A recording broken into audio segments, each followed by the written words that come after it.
Hi everyone, it's so great to be with you all. Thank you truly so much for being here. I'm Megan, like Ben said, and I get to share with privilege a small snippet of what God has done in my life, and He has used the tool of the ministry in Northwest Columbus Young Life, which is crazy and fun to celebrate. So I grew up in Dublin, right around here. I went to Bailey, went to Sells, graduated from Coffman. And growing up, I would explain my life as pretty anticlimactic, normal suburban kid life. I think anybody would have described me as pretty happy, energetic, optimistic, almost all of the time. And as far as religion, I saw that as something to be good, to do good. I saw God as someone that would require me to be good, to have an encounter with Him. And I would go to church every Sunday with my mom and my grandma. And my parents had set the precedent for my brother and I to go through a confirmation class to make a decision about our own faith before we decided if church was for us or not. So my brother, being older than me, went through the class ahead of me. And after his confirmation year, he decided to take a step back from the church. He decided it wasn't for him. He was wrestling with faith versus atheism. So naturally, as his little sister, I was hesitant and weary going into it, but I enjoyed it. I enjoyed the goodness that I learned about, the hope that I had heard about, and I learned a little bit more about who God was and what the church was like. And at that point, would have identified myself as a Christian, but I had no idea what that meant to my everyday life. So fast forward, I get to high school, things are going well for me. I have a lot of friends, I'm on the soccer team, I am excelling in school with minimal effort, and like Ben was talking about, I didn't have many reasons to look for something bigger than myself. I was pretty content and comfortable with what was going on in my life until I wasn't. So around sophomore year, at the beginning of sophomore year, was enrolled in a physics class, which, if you're familiar with Dublin's curriculum, made no sense for a sophomore to be in. But God knew exactly what He was doing in my life then. And I was absolutely terrified on the first day with all upperclassmen that were strangers to me. But on the second day of school, one of my now best friends, Chrissy, came up to my table and introduced herself and said, "Hi, I'm Chrissy. I'd love to sit with you."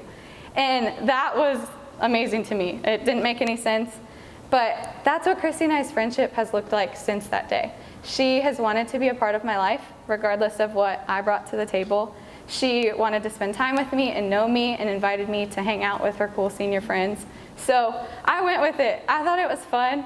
And I had been around to Young Life things freshman and sophomore year prior to knowing Chrissy and enjoyed it, but it hadn't become a priority to me yet.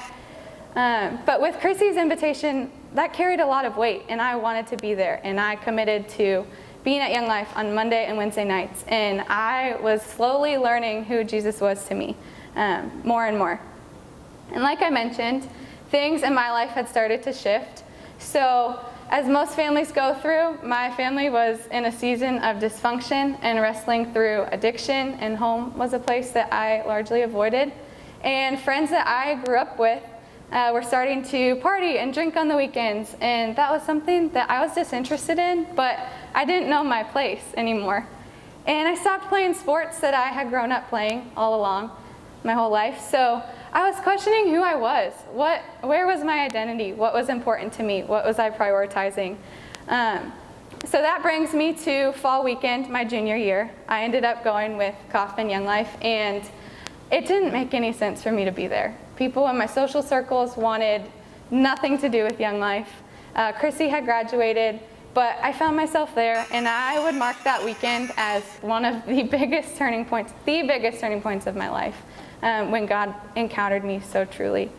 As I said, I grew up in the church. I was familiar with God and religion, but all of a sudden, I had the explicit gospel laid out for me from beginning to end, and I understood that the God of the universe and the creator of all things wanted a personal relationship with me, Megan, and He made that so real to me.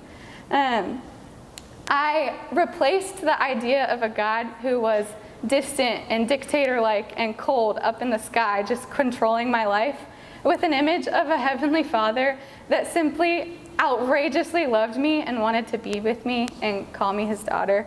So that's when it all made sense, and I could not believe that I had been living that long without knowing that or accepting that.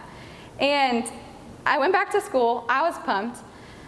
I slowly grew from being a high school girl that was just striving to do things and to compose myself a certain way. Again, people just always expected me to be happy and content with what was going on. And all of these constants in my life were falling through. And I became a girl that was striving to maintain and compose myself to someone that was met by Jesus and told to take a deep breath. And I found relief and hope and freedom in him. When the constants that I had known had gone away, Jesus so intentionally met me in that timing, and he made himself real to me and told me that there wasn't anything that I needed to do or a certain way to act to be his, which changes the game. I didn't have to be a certain way at any given time, and he would be a hope that would never fail me. So there is a verse in the Bible that I always think of when I think of my story. It's in 1 Peter chapter 1, verses 8 through 9. It says, "Though you have not seen him, you love him. And even though you do not see him now, you believe in him and are filled with an inexpressible and glorious joy. For you are receiving the end result of your faith, the salvation of your souls." This is crazy to me. I, all of a sudden, knew that I wasn't finding happiness in all of these conditional things. But I had received this inexpressible and glorious joy that only came from life with Jesus and nowhere else. It was incredible.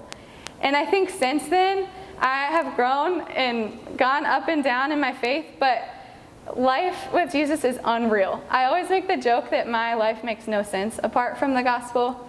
I went off to college and wanted to try every ministry. I'm pretty stubborn to not be obligated to be a young life leader. I thought, coming from a big suburban Columbus school, I didn't want to be a part of this machine that I'd heard about. But so I experienced so many different ministries, and God pulled me right back to this one where he first met me, which is such a unique way to show up in people's lives. And it's unexplainable. I got placed as a young life leader at Worthington Kilbourne 4 years ago as a freshman in college, and can confidently say my life looks drastically different than it would have otherwise.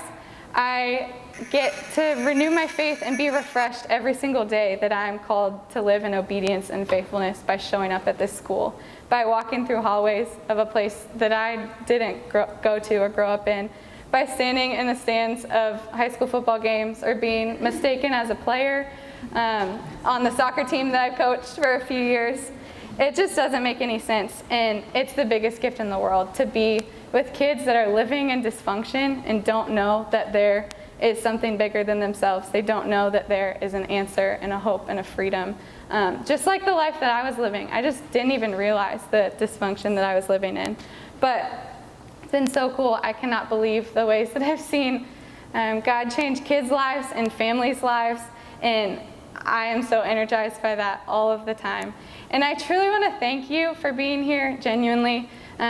I was getting so pumped thinking about this room and how there was likely a room just like it 8 to 10 years ago that was eager to hear about the ministry of Young Life and eager to equip leaders and campaigner kids like Chrissy to show up in kids' lives like mine, equip them to be there, to show up as a constant, to introduce kids to Jesus Christ, which changes the game forever. So truly, thank you so much. Thank you for listening to my story. I'm going to hand it off to Kyle.